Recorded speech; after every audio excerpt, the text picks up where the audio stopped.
Praise the lord. మన ప్రభువును ప్రియరక్షకుడైన యేసుక్రీస్తు వారి అతి ప్రశస్తమైన నామంలో మీ అందరికీ ఉదయకాల శుభాభివందనములు తెలియజేస్తూ ఉన్నాను. ఈ దినము కొరకు ఏర్పాటు చేయబడిన పాత నిబంధన పాఠ్యభాగము ప్రవక్త అయిన యెషయా గ్రంథము 54వ అధ్యాయము 8వ వచనము. నిత్యమైన కృపతో నీకు వాత్సల్యము చూపుదును.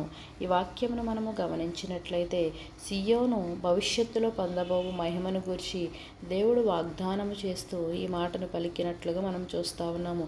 నా ప్రియ సహోదరులారా, దేవుని వాత్సల్యము మహోన్నతమైనది. పొందవలసిన శిక్షను తొలగిస్తుంది.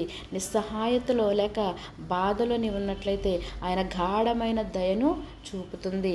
నీవు పశ్చాత్తాపపడి దేవుని తట్టు తిరిగినట్లయితే ఆయన తన వాత్సల్యమును నీ ఎడల చూపి మహోన్నతమైన కార్యములను నీ ఎడల జరిగిస్తానని ఈ యొక్క వాక్యము ద్వారా మాట్లాడుతూ ఉన్నాడు. నా ప్రియ సహోదరులారా, దేవుడు నీకు వాత్సల్యము చూపితే జరుగు కార్యములు ఏవి అని మనం ఆలోచన చేసినట్లయితే, మొదటిగా నీ పాపములు మన్నించబడతాయి, రెండవదిగా నీ పాపములు మరువబడతాయి, మూడవదిగా నీ పాపములు మంచువలే మార్చబడతాయి. ఎప్పుడైతే దేవుని యొక్క వాత్సల్యము నీపై ఉంటుందో అప్పుడు నీ పాపములు మన్నించబడతాయంట. నీ పాపములను ఆయన క్షమిస్తానంటున్నాడు.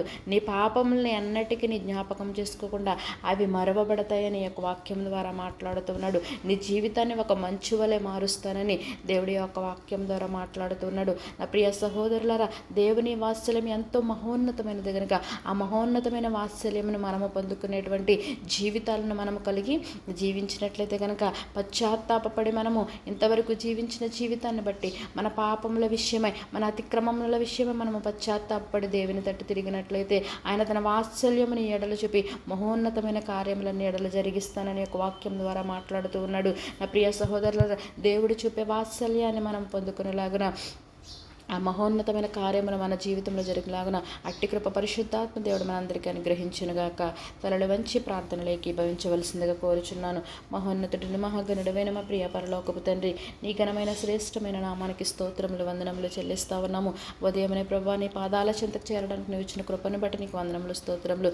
నీ వాత్సల్యముతో మమ్మల్ని ప్రభా అయా నీ వాత్సల్యము మా ఎడలో చూపిస్తే మా జీవితంలో జరిగే కార్యములను మాకు వివరించిన విధానానికి నీకు స్తోత్రములు. నీ వాత్సల్యం ఎంతో మహోన్నతమైన అని మాట్లాడినావు ప్రభా. ఆ మహోన్నతమైన ప్రభా వాత్సల్యాన్ని పొందుకునే జీవితాలు మేము కలిగి జీవించలాగున నీ వైపు మేము తిరగడానికి సహాయం దయచేయమని ఈ దినమంతా నీ చలనకల కింద కాచి దాచి భద్రపరిచి నీ నామానికి మహిమార్థమైన జీవితాలు మేము జీవించలాగున అట్టి కృపను మా అందరికి దయచేయమని యేసు పరిశుద్ధ నామములో అడిగి వేడుకొనిచున్నాము తండ్రి. ఆమేన్.